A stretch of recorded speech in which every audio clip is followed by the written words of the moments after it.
Legislação, Assistente em Administração, UFPB 2025. A Lei nº 11.091/2005 é uma legislação brasileira que instituiu o Plano de Carreira dos Cargos Técnico-Administrativos em Educação, PTAE, no âmbito das instituições federais de ensino vinculadas ao Ministério da Educação, MEC. Essa lei é de extrema importância para os servidores técnico-administrativos das universidades e institutos federais, pois estabelece as diretrizes para a organização das carreiras, os critérios de progressão funcional, promoção e desenvolvimento profissional. A seguir, detalharei os principais aspectos dessa lei. Objetivos da lei. O objetivo principal da Lei 11.091/2005 é: item valorizar os servidores técnico-administrativos nas instituições federais de ensino. Item promover a qualidade do ensino público federal por meio de uma gestão eficiente e qualificada. Item estabelecer um sistema justo de progressão funcional e promoção, com base em critérios objetivos como formação acadêmica, desempenho e tempo de serviço. 2. Abrangência. A lei se aplica aos servidores ocupantes de cargos técnico-administrativos em educação das seguintes instituições. Item universidades federais. Item institutos federais de educação, ciência e tecnologia. Item centros federais de educação tecnológica, CFETS. Item outras instituições federais de ensino vinculadas ao MEC. 3. Estrutura do plano de carreira. O PTAE está organizado em níveis de classificação, padrões de vencimento e níveis de capacitação. Vamos detalhar cada um desses elementos. 3.1. Níveis de classificação. Os cargos técnico-administrativos são divididos em níveis de classificação, que variam de D a E, conforme a complexidade das atribuições do cargo. A divisão é a seguinte. Item nível D1, funções de menor complexidade, como auxiliares operacionais. Item nível D2, funções intermediárias, como técnicos de nível médio. Item nível D3, funções mais complexas, como analistas de nível superior. Item nível e funções de alta complexidade, geralmente ocupadas por especialistas ou gestores. 3.2. Padrões de vencimento. Cada nível de classificação possui padrões de vencimento, que correspondem aos valores salariais. O servidor pode progredir dentro de um mesmo nível de classificação por meio de progressão por capacitação ou progressão por mérito. 3.3. Níveis de capacitação. Os servidores podem avançar nos níveis de capacitação mediante a realização de cursos de formação continuada, tais como item graduação, item especialização, item mestrado, item doutorado. Esses cursos devem ser reconhecidos pelo MEC e pertinentes à área de atuação do servidor. 4. Progressão funcional. A progressão funcional é um dos pilares do PTAE e ocorre de duas formas principais. 4.1. Progressão por capacitação. O servidor avança para um padrão de vencimento superior ao concluir cursos de capacitação. Para isso, deve cumprir os seguintes requisitos. Item concluir um curso de formação compatível com o seu cargo. Item apresentar certificado válido. 4.2. Progressão por mérito. O servidor pode progredir com base no seu desempenho profissional. Para isso, é necessário: item ser avaliado positivamente em processos de avaliação de desempenho. Item cumprir metas institucionais e individuais. 5. Promoção. A promoção ocorre quando o servidor avança para um nível de classificação superior, por exemplo, de D para D2. Para isso, ele deve: item cumprir os requisitos de tempo de serviço no nível atual. Item comprovar a conclusão de cursos de capacitação exigidos para o novo nível. 6. Avaliação de desempenho. A avaliação de desempenho é um componente essencial para a progressão por mérito. Ela avalia aspectos como item qualidade do trabalho realizado, item produtividade, item comprometimento com os objetivos institucionais, item relacionamento interpessoal. A avaliação é feita periodicamente por comissões designadas pelas instituições. 7. Benefícios e direitos dos servidores. A Lei 11.091/2005 garante diversos direitos aos servidores técnico-administrativos, incluindo: item progressão funcional, possibilidade de aumento salarial com base em capacitação e mérito. Item capacitação continuada, incentivo à formação acadêmica e profissional. Item estabilidade. Após a aprovação em estágio probatório, o servidor adquire estabilidade no cargo. Item participação em decisões institucionais. Os servidores têm direito a participar de fóruns e comissões que discutem políticas de gestão. 8. Desafios e críticas. Apesar de seus avanços, a Lei 11.091/2005 enfrenta algumas críticas e desafios como: item burocracia excessiva. Alguns servidores reclamam da complexidade dos processos de progressão e promoção. Item falta de recursos. Em algumas instituições, há escassez de verbas para oferecer cursos de capacitação. Item desigualdade regional. A implementação da lei pode variar entre diferentes regiões e instituições. 9. Alterações posteriores. Desde sua promulgação, a Lei 11.091/2005 sofreu alterações e regulamentações complementares como: item decreto número 5.824/2006, regulamentou aspectos específicos do PTAE, como os critérios de avaliação de desempenho. Item portarias e resoluções internas. As instituições federais de ensino podem emitir normativas próprias para adaptar a lei às suas realidades. 10. Importância para o serviço público. A Lei 11.091/2005 representa um marco na valorização dos servidores técnico-administrativos, pois: item reconhece a importância desses profissionais para o funcionamento das instituições federais de ensino. Item estabelece mecanismos claros para o desenvolvimento profissional. Item contribui para a melhoria da qualidade dos serviços prestados à sociedade. O Decreto número 171/1994 é uma legislação brasileira que instituiu o Código de Ética Profissional do Servidor Público Civil do Poder Executivo Federal. Este decreto é um marco na regulamentação dos princípios éticos e morais que devem nortear a conduta dos servidores públicos federais, visando garantir a moralidade, a transparência e a eficiência na administração pública. A seguir, detalharei os principais aspectos desse decreto. Objetivo do decreto. O objetivo principal do Decreto número 171/1994 é estabelecer normas de conduta ética para os servidores públicos civis do Poder Executivo Federal. Ele busca: item promover a moralidade administrativa. Item garantir o respeito aos princípios constitucionais da administração pública, legalidade, impessoalidade, moralidade, publicidade e eficiência. Item fortalecer a confiança da sociedade no serviço público. 2. Abrangência. O Código de Ética se aplica a todos os servidores públicos civis do Poder Executivo Federal, incluindo Item funcionários efetivos. Item empregados contratados temporariamente. Item terceirizados que prestam serviços ao governo federal. Embora o decreto seja específico para o Poder Executivo Federal, ele influencia e serve como referência para outros poderes e esferas de governo. 3. Princípios fundamentais. O Código de Ética estabelece princípios fundamentais que devem orientar a conduta dos servidores públicos. Alguns dos princípios mais importantes são: 3.1. Legalidade. Item. O servidor deve agir sempre dentro dos limites legais e regulamentares. Item. Não pode praticar atos contrários à lei ou à Constituição Federal. 3.2. Impessoalidade. Item. A administração pública deve ser imparcial e não favorecer interesses pessoais ou partidários. Item. O servidor deve tratar todos os cidadãos de forma igualitária. 3.3. Moralidade. Item. A conduta do servidor deve ser pautada por valores éticos, mesmo quando a lei não for explícita. Item. Atos imorais ou antiéticos, ainda que legais, podem ser punidos. 3.4. Publicidade. Item. Os atos administrativos devem ser transparentes e acessíveis à sociedade, exceto nos casos em que a lei exija sigilo. 3.5. Eficiência. Item. O servidor deve buscar a máxima eficiência no desempenho de suas funções, evitando desperdícios de recursos públicos. 4. Deveres dos servidores públicos. O Código de Ética lista uma série de deveres que os servidores devem cumprir. Entre eles estão: Item. Respeitar a hierarquia. Sempre que possível, o servidor deve respeitar a estrutura hierárquica, mas sem deixar de denunciar irregularidades. Item. Zelar pelo patrimônio público. O servidor deve evitar desperdícios e proteger os bens públicos. Item. Manter conduta ilibada. O servidor deve agir com integridade, tanto no ambiente de trabalho quanto fora dele. Item. Evitar conflitos de interesse. O servidor não pode utilizar sua posição para obter vantagens pessoais ou para beneficiar terceiros. Item. Atender bem o cidadão. O servidor deve ser cortês e prestativo no atendimento ao público. 5. Proibições. O decreto também estabelece condutas proibidas para os servidores públicos, como: Item. Praticar atos de corrupção, receber propina ou benefícios indevidos. Item. Usar o cargo para fins particulares, explorar a função pública para obter vantagens pessoais. Item. Descumprir normas legais, ignorar leis ou regulamentos aplicáveis ao serviço público. Item. Fazer discriminação, tratar pessoas de forma desigual com base em raça, gênero, religião, etc. 6. Comissão de Ética. O Decreto número 171/1994 criou as comissões de ética, órgãos responsáveis por: Item. Zelar pelo cumprimento do Código de Ética. Item. Apurar denúncias de condutas antiéticas. Item. Aplicar sanções em caso de infrações éticas. As comissões de ética podem ser instituídas em diferentes níveis, desde os órgãos federais até os ministérios e autarquias. 7. Sanções por infrações éticas. Em caso de violação do Código de Ética, o servidor pode sofrer sanções, que variam de acordo com a gravidade da infração. As penalidades incluem: Item. Advertência, para infrações leves. Item. Censura, para infrações mais graves. Item. Demissão, em casos extremos como corrupção ou abuso de poder. É importante destacar que as sanções éticas são independentes das penalidades administrativas ou criminais que possam ser aplicadas. 8. Importância do Código de Ética. O Decreto número 171/1994 é fundamental para garantir a transparência e a credibilidade da administração pública. Ele reforça a ideia de que o serviço público deve ser exercido em benefício da sociedade, e não para interesses individuais ou partidários. Além disso, o Código de Ética contribui para: Item. Reduzir a corrupção e os desvios de conduta. Item. Fortalecer a relação de confiança entre o Estado e os cidadãos. Item. Promover uma cultura de integridade e responsabilidade no setor público. 9. Alterações posteriores. Embora o Decreto número 171/1994 continue em vigor, ele foi complementado por outras normas e regulamentos como: Item. Lei nº 8.429/1992, Lei de Improbidade Administrativa. Regulamenta as condutas que configuram improbidade e as respectivas penalidades. Item. Lei nº 12.846/2013, Lei Anticorrupção, estabelece medidas para combater a corrupção no setor público. 10. Reflexos na sociedade. O Código de Ética do Servidor Público é uma ferramenta essencial para promover a cidadania e a justiça social. Ao garantir que os servidores públicos atuem com transparência e moralidade, o decreto contribui para: Item. Melhorar a qualidade dos serviços públicos. Item. Reduzir a desconfiança da população em relação ao governo. Item. Fortalecer os princípios democráticos. A Lei nº 8027/1990 é uma legislação brasileira que estabelece normas de conduta ética para os servidores públicos federais, além de regulamentar o exercício das funções públicas e impor limites à prática de atos incompatíveis com a moralidade administrativa. Essa lei foi promulgada em 12 de abril de 1990 e está diretamente ligada ao Código de Ética Profissional do Servidor Público Civil do Poder Executivo Federal. Objetivo da lei. O principal objetivo da Lei nº 8027/1990 é garantir a integridade, a transparência e a eficiência na administração pública, estabelecendo regras claras sobre o comportamento esperado dos servidores públicos e as penalidades aplicáveis em caso de violação dessas normas. Principais disposições da lei. 1. Proibições aos servidores públicos.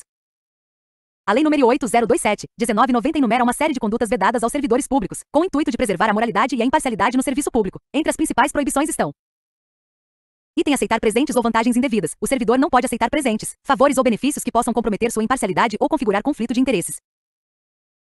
Item. Participar de gerência ou administração de empresas privadas, exceto nos casos previstos em lei. O servidor público federal não pode exercer atividades de gestão ou administração em empresas privadas. Item. Exercer comércio. O servidor está proibido de participar direta ou indiretamente de atividades comerciais, exceto se autorizado por lei. Item. Praticar nepotismo. Nomeações ou contratações baseadas em vínculos familiares são expressamente proibidas. Item. Usar informações privilegiadas. O servidor não pode utilizar informações obtidas no exercício de suas funções para obter vantagens pessoais ou para beneficiar terceiros. Item. Participar de operações financeiras incompatíveis com sua função. Atividades financeiras que possam causar conflito de interesses ou prejudicar a administração pública são vedadas. 2. Acumulação de cargos. A lei também disciplina a acumulação de cargos, empregos ou funções públicas. De acordo com o artigo 11 da Constituição Federal de 1988, a acumulação de cargos públicos só é permitida em situações específicas, como: item quando houver compatibilidade de horários. Item nos casos de 2 cargos de professor. Item um cargo de professor com outro técnico ou científico. Item 2 cargos privativos de médico. A Lei nº 8.027/1990 reforça essas regras e estabelece que qualquer acumulação irregular de cargos pode resultar em sanções administrativas. 3. Sanções administrativas. A lei prevê diversas sanções para os servidores que descumprirem suas normas. As penalidades variam de acordo com a gravidade da infração e podem incluir: item advertência para infrações leves. Item suspensão, punição temporária que afasta o servidor de suas funções por determinado período. Item demissão para infrações graves como corrupção, nepotismo ou uso indevido de informações privilegiadas. Item cassação de aposentadoria ou disponibilidade, em casos extremos, quando o servidor já está aposentado, mas cometeu irregularidades durante o exercício de suas funções. 4. Deveres dos servidores públicos. Além das proibições, a Lei nº 8.027/1990 também estabelece deveres fundamentais para os servidores públicos, como: item zelar pela probidade administrativa. O servidor deve agir com honestidade, lealdade e transparência. Item manter sigilo profissional. Informações confidenciais obtidas no exercício das funções não podem ser divulgadas sem autorização legal. Item tratar o cidadão com respeito e cortesia. O servidor deve prestar serviços de forma eficiente e respeitosa. Item cumprir as normas legais e regulamentares. O servidor deve seguir as leis e regulamentos aplicáveis ao seu cargo. 5. Comissão de ética. A Lei nº 8.027/1990 também instituiu a criação de comissões de ética nos órgãos públicos federais. Essas comissões são responsáveis por: item receber denúncias de condutas antiéticas. Item investigar possíveis violações às normas de conduta. Item aplicar sanções administrativas quando necessário. Item promover a cultura de ética no serviço público. Importância da lei. A Lei nº 8.027/1990 desempenha um papel crucial na promoção da ética e da moralidade no serviço público brasileiro. Ela serve como um guia para os servidores públicos, ajudando a evitar práticas que possam comprometer a confiança da sociedade nas instituições públicas. Além disso, a lei contribui para a redução da corrupção e do nepotismo, fortalecendo a governança e a transparência. Relação com outras leis. A Lei nº 8.027/1990 complementa outras normas importantes relacionadas à administração pública, como: item Lei nº 8.12/1990, regulamenta o regime jurídico dos servidores públicos civis da União. Item Lei nº 8.429/1992, define os crimes de responsabilidade e estabelece sanções para atos de improbidade administrativa. Item Código Penal, inclui dispositivos sobre crimes praticados por funcionários públicos, como corrupção passiva e ativa. Conclusão. A Lei nº 8.027/1990 é uma ferramenta essencial para garantir que os servidores públicos federais atuem com integridade, transparência e responsabilidade. Ao estabelecer normas claras de conduta e penalidades para infrações, ela contribui para a construção de uma administração pública mais ética e eficiente, alinhada aos princípios constitucionais da moralidade, impessoalidade e publicidade. A Lei nº 8.429/1992, conhecida como a Lei de Improbidade Administrativa, é uma legislação brasileira que estabelece sanções aplicáveis aos agentes públicos que praticam atos contrários aos princípios da administração pública, especialmente aqueles que causam prejuízos ao erário ou enriquecimento ilícito. A lei é um dos principais instrumentos legais no combate à corrupção e à má gestão dos recursos públicos. Objetivo da lei. O principal objetivo da Lei de Improbidade Administrativa é garantir a moralidade, a transparência e a eficiência na administração pública, punindo condutas que comprometem esses princípios. Ela busca proteger o patrimônio público, assegurar o cumprimento dos deveres funcionais e responsabilizar os agentes públicos por atos que causem danos à sociedade. Principais características. 1. Quem está sujeito à lei? A Lei de Improbidade Administrativa aplica-se a todos os agentes públicos, incluindo: item servidores públicos federais, estaduais e municipais. Item empregados públicos. Item terceirizados que prestem serviços ao poder público. Item pessoas que exerçam função pública, mesmo que temporariamente ou sem remuneração. Item particulares que colaborem com o poder público ou que se beneficiem indevidamente de recursos públicos. Importante, a lei também alcança pessoas físicas ou jurídicas que induzam ou concorram para a prática de atos de improbidade. 2. Tipos de atos de improbidade administrativa. A Lei nº 8.429/1992 classifica os atos de improbidade administrativa em 3 categorias principais. Há atos que importam enriquecimento ilícito são aqueles em que o agente público obtém vantagens financeiras ou materiais indevidas em razão do exercício do cargo, emprego ou função pública. Exemplos: item receber propina ou vantagem indevida. Item perceber vantagem econômica para facilitar a aquisição, permuta ou locação de bens pelo poder público. Item utilizar bens públicos para benefício pessoal. Sanções aplicáveis. Item perda dos bens ou valores acrescidos ilicitamente ao patrimônio. Item ressarcimento integral do dano. Item perda da função pública. Item suspensão dos direitos políticos, de 8 a 10 anos. Item multa civil, até 3 vezes o valor do acréscimo patrimonial ilícito. Item proibição de contratar com o poder público ou receber benefícios fiscais. B. Atos que causam prejuízo ao erário são aqueles que resultam em dano ao patrimônio público, seja por ação ou omissão. Exemplos: item permitir ou facilitar a apropriação indevida de dinheiro público. Item frustrar licitações ou dispensá-las ilegalmente. Item conceder benefícios fiscais ou creditícios de forma irregular. Sanções aplicáveis. Item ressarcimento integral do dano. Item perda dos bens ou valores acrescidos ilicitamente ao patrimônio. Item perda da função pública. Item suspensão dos direitos políticos, de 5 a 8 anos. Item multa civil, até 2 vezes o valor do dano causado. Item proibição de contratar com o poder público ou receber benefícios fiscais. C. Atos que atentam contra os princípios da administração pública são aqueles que violam os princípios constitucionais da administração pública como legalidade, impessoalidade, moralidade, publicidade e eficiência. Exemplos: item nepotismo, nomeações baseadas em vínculos familiares. Item retardar ou deixar de praticar atos de ofício. Item revelar informações sigilosas ou privilegiadas. Item praticar abuso de autoridade. Sanções aplicáveis. Item rescisão do contrato ou cancelamento do ato lesivo. Item perda da função pública. Item suspensão dos direitos políticos, de 3 a 5 anos. Item multa civil, até 100 vezes o valor da remuneração percebida pela agente. Item proibição de contratar com o poder público ou receber benefícios fiscais. 3. Procedimento administrativo e judicial. Os atos de improbidade administrativa podem ser investigados tanto no âmbito administrativo quanto no judicial. O procedimento segue as seguintes etapas. 1. Representação ou denúncia. Qualquer pessoa pode denunciar um ato de improbidade administrativa. 2. Investigação preliminar. O Ministério Público ou órgão competente realiza uma investigação inicial para verificar indícios de irregularidades. 3. Ação judicial. Se houver provas suficientes, o Ministério Público ajuiza uma ação de improbidade administrativa. 4. Decisão judicial. O juiz decide sobre a responsabilidade do agente público e aplica as sanções cabíveis. 4. Prazo prescricional. O prazo prescricional para a propositura de ação de improbidade administrativa é de 5 anos, contados a partir do término do exercício do mandato ou do cargo público ocupado pelo agente. 5. Prescrição e decadência. Item prescrição. Ocorre quando o prazo legal para ajuizamento da ação de improbidade expira. Item decadência. Refere-se à perda do direito de aplicar determinadas sanções após o decurso do prazo. 6. Importância da lei. A lei de improbidade administrativa desempenha um papel fundamental no combate à corrupção e à má gestão dos recursos públicos. Ela. Item estabelece regras claras para a responsabilização de agentes públicos. Item protege o patrimônio público contra desvios e fraudes. Item fortalece a transparência e a confiança da sociedade nas instituições públicas. Item contribui para a promoção da ética e da moralidade na administração pública. 7. Relação com outras leis. A Lei nº 8429/1992 complementa outras normas importantes relacionadas à administração pública, como: Item Lei nº 812/1990, regulamenta o regime jurídico dos servidores públicos civis da União. Item Lei nº 8027/1990, estabelece normas de conduta ética para os servidores públicos federais. Item Código Penal, inclui dispositivos sobre crimes praticados por funcionários públicos, como corrupção passiva e ativa. 8. Alterações recentes. Nos últimos anos, a Lei de Improbidade Administrativa sofreu alterações significativas, especialmente com a promulgação da Lei nº 14.230/2021, que trouxe mudanças importantes para modernizar e aperfeiçoar a legislação. Entre as principais alterações estão: Item revisão das sanções, redução das penas de suspensão dos direitos políticos em alguns casos. Item critérios objetivos, maior clareza na definição dos atos de improbidade. Item fim da responsabilidade objetiva, agora só a punição se houver comprovação de dolo, intenção ou culpa grave. Conclusão. A Lei nº 8429/1992 é uma ferramenta essencial para garantir a integridade e a transparência na administração pública brasileira. Ao estabelecer regras claras para a responsabilização de agentes públicos e penalidades para atos de improbidade, ela contribui para a redução da corrupção e o fortalecimento da governança pública. A Lei nº 9784/1999 é uma legislação brasileira que regula o processo administrativo no âmbito da administração pública federal. Ela estabelece normas gerais para a tramitação de processos administrativos, garantindo princípios fundamentais como legalidade, impessoalidade, moralidade, publicidade e eficiência. Essa lei é um marco na modernização da administração pública, pois busca assegurar transparência, celeridade e respeito aos direitos dos administrados. Objetivo da lei. O principal objetivo da Lei nº 9784/1999 é padronizar e disciplinar os procedimentos administrativos no âmbito federal, garantindo maior segurança jurídica, transparência e efetividade nas decisões administrativas. A lei também busca proteger os direitos dos cidadãos que interagem com a administração pública, assegurando-lhes o direito ao contraditório, à ampla defesa e ao devido processo legal. Principais características. 1. Âmbito de aplicação. A Lei nº 9784/1999 aplica-se a todos os órgãos e entidades da administração pública federal direta e indireta, incluindo: Item ministérios, item autarquias, item fundações públicas, item empresas públicas, item sociedades de economia mista. Importante, embora a lei seja voltada para a esfera federal, muitos estados e municípios adotam suas disposições como referência para regulamentar seus próprios processos administrativos. 2. Princípios do processo administrativo. A Lei nº 9784/1999 estabelece princípios que devem nortear o processo administrativo. Esses princípios são fundamentais para garantir a lisura e a transparência das decisões administrativas. Entre eles estão: Item legalidade. A administração pública só pode agir conforme a lei. Item finalidade. Os atos administrativos devem perseguir objetivos de interesse público. Item motivação. As decisões administrativas devem ser justificadas e fundamentadas. Item razoabilidade e proporcionalidade. As medidas adotadas pela administração devem ser adequadas e proporcionais ao objetivo pretendido. Item publicidade. Os atos administrativos devem ser divulgados, exceto quando envolverem sigilo legal. Item eficiência. A administração deve buscar a melhor relação custo-benefício em suas ações. Item contraditório e ampla defesa. O administrado tem o direito de se manifestar e apresentar argumentos antes de decisões que lhe afetem. 3. Fases do processo administrativo. De acordo com a Lei nº 9784/1999, o processo administrativo é dividido em 3 fases principais.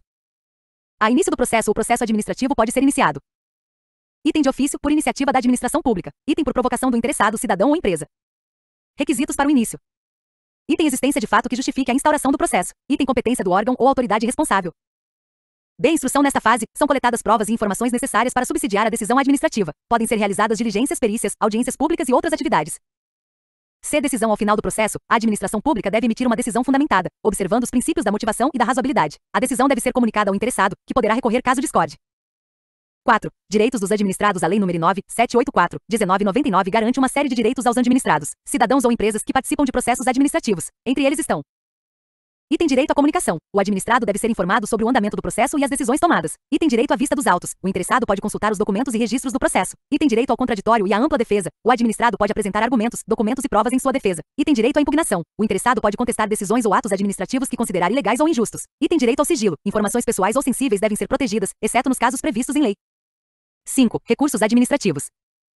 A Lei nº 9.784/1999 prevê a possibilidade de interposição de recursos contra decisões administrativas. Os principais aspectos incluem: item prazo para recurso. Geralmente, o prazo para interposição de recurso é de 10 dias, contados da ciência da decisão. Item efeito suspensivo. Em regra, os recursos não têm efeito suspensivo, exceto quando expressamente previsto em lei ou quando houver risco de dano irreparável. Item hierarquia. Os recursos devem ser dirigidos à autoridade superior àquela que proferiu a decisão. 6. Decisões administrativas. As decisões administrativas devem ser: item fundamentadas. Devem conter justificativas claras e objetivas. Item motivadas. Devem indicar os fatos e fundamentos jurídicos que embasaram a decisão. Item impessoais. Não podem favorecer ou prejudicar determinado indivíduo ou grupo de forma indevida. 7. Prescrição. A Lei nº 9.784/1999 estabelece que as infrações administrativas prescrevem em 5 anos, contados da data da prática do ato ilícito ou do seu último efeito.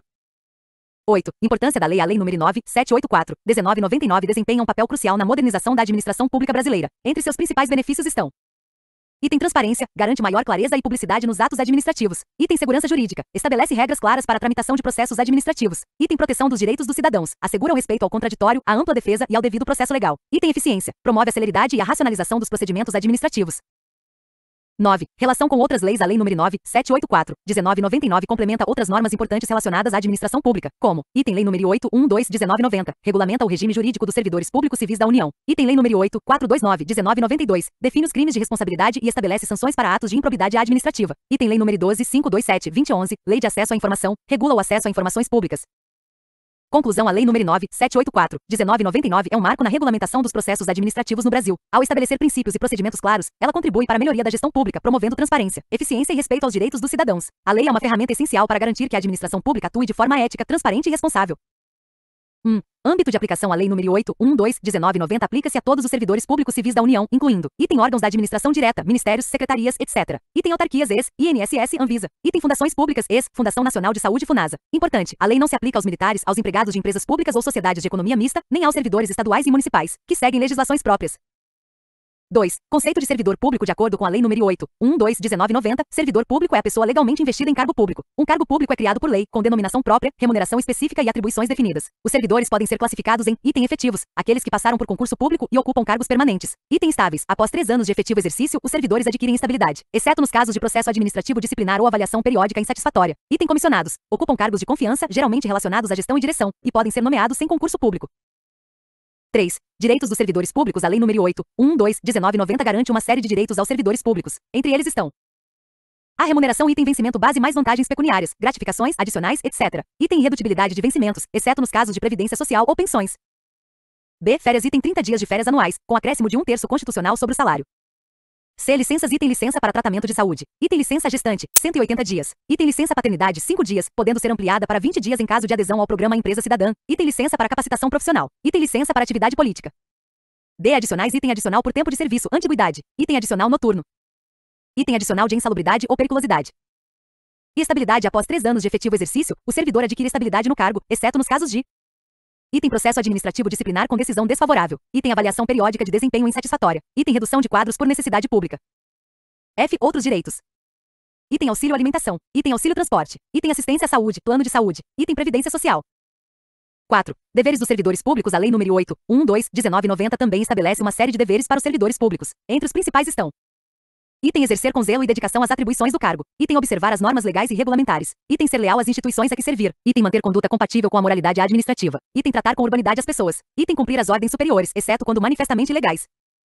5. Proibições aos servidores públicos. A lei impõe diversas proibições aos servidores públicos, como: item aceitar comissão, emprego ou pensão de estado estrangeiro. Item praticar nepotismo. Item participar de gerência ou administração de empresa privada. Item exercer comércio, exceto em casos específicos. Item receber propina ou vantagem indevida. 6. Regime disciplinar. A Lei nº 812/1990 prevê um regime disciplinar rigoroso para os servidores públicos. As infrações disciplinares são classificadas em: item leves, sujeitas à advertência. Item graves, sujeitas à suspensão. Item muito graves, sujeitas à demissão, cassação de aposentadoria ou disponibilidade. Principais penalidades. Item advertência para infrações leves. Item suspensão. Punição temporária que afasta o servidor de suas funções por determinado período, até 90 dias. Item demissão para infrações graves como corrupção, abandono de cargo ou acumulação ilegal de cargos. Item cassação de aposentadoria ou disponibilidade, em casos extremos, quando o servidor já está aposentado, mas cometeu irregularidades durante o exercício de suas funções. 7. Processo administrativo disciplinar, PED. O processo administrativo disciplinar, PED, é o procedimento utilizado para apurar infrações cometidas por servidores públicos. Ele segue as seguintes etapas. 1. Instauração. Abertura do processo pela autoridade competente. 2. Instrução. Coleta de provas e depoimentos. 3. Defesa. O servidor tem o direito de apresentar sua defesa e produzir provas. 4. Julgamento. Decisão final da autoridade competente. 8. Acumulação de cargos. A acumulação de cargos públicos é permitida apenas nos casos previstos na Constituição Federal de 1988, como: Item 2 cargos de professor. Item 1 cargo de professor com outro técnico ou científico. Item 2 cargos privativos de médico. Qualquer acumulação fora dessas hipóteses é considerada ilegal e pode resultar em sanções disciplinares. 9. Importância da lei. A Lei nº 8.12/1990 é fundamental para a organização e funcionamento da administração pública federal. Ela: Item garante segurança jurídica aos servidores e à administração pública. Item estabelece regras claras para a contratação, progressão funcional e punição de servidores. Item promove a eficiência e a moralidade no serviço público. Item protege os direitos dos servidores, assegurando condições dignas de trabalho. 10. Relação com outras leis. A Lei nº 8.12/1990 complementa outras normas importantes relacionadas à administração pública, como: Item Lei nº 8.429/1992, define os crimes de responsabilidade e estabelece sanções para atos de improbidade administrativa. Item Lei nº 8.027/1990, estabelece normas de conduta ética para os servidores públicos federais. Item Lei nº 9.784/1999, regula o processo administrativo no âmbito da administração pública federal. Conclusão. A Lei nº 8.12/1990 é uma das principais legislações brasileiras no campo do direito administrativo. Ela desempenha um papel crucial na regulamentação da relação entre o Estado e seus servidores públicos civis, garantindo transparência, equidade e respeito aos princípios constitucionais da administração pública.